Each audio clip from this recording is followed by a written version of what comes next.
Always டிவிக்கு. நீங்க TV. இந்த கரூர் பிரச்சனைக்கு விஜய் தான் காரணம். விஜய் மேல நிறைய குற்றச்சாட்டு வைக்கிறாங்க.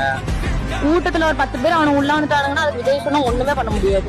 அந்த ஊர்ல இருந்தவங்க இந்த மாதிரி பிளேஸ் கேட்டிருக்காங்கன்னா அதை கொடுத்துருக்கணும். அதையும் கொடுக்காம சம்பந்தமே இல்லாம அவர் தான் ரீசன் சொல்றதுலாம் மொத்த 41 ஃபேமிலியும் தத்தெடுக்கிறேன்னு சொல்லிட்டாரு. நேத்து எல்லாருக்கும் செக் அனுப்பிட்டாரு. 20 lakhs செக்கும் அனுப்பிச்சிட்டாரு.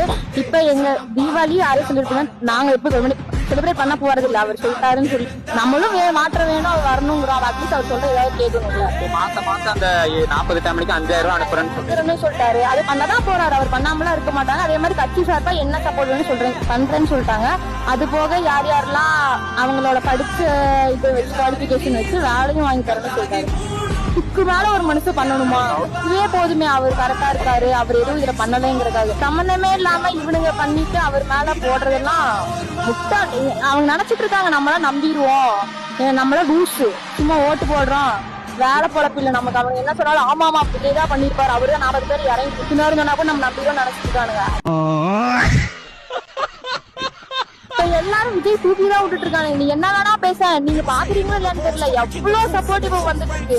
அந்த கேஸ் நடந்தப்ப எல்லாரும் சொன்னாங்க விஜய் ஏன் லேட்டா வந்தாங்க. லேட்டா வந்ததுக்கு ரீசனும் இருக்கு. ஏர்போர்ட்ல இருந்து எவ்வளவு டிராபிக், அட்லீஸ்ட் அங்க போலீஸ் வந்து ப்ரொடெக்ஷன் போட்டுக்கணும். இல்ல அவர் வராரு, மக்களை வந்து நம்ம இந்த வழியில விடக்கூடாது சொல்லியா. இங்க கோயம்புத்தூர்ல சிஎம் வரான்னு சொல்லி ஊர் ஃபுல்லா பிளாக் பண்ணிட்டாங்க ரோட. நாங்கெல்லாம் சுத்தி போயிட்டு இருந்தோம். அவங்க வர வரைக்கும் அவ்வளவு கிளியரா இருக்கு. அதே மாதிரி விஜய் வரப்ப பண்ணிருக்கலாமே.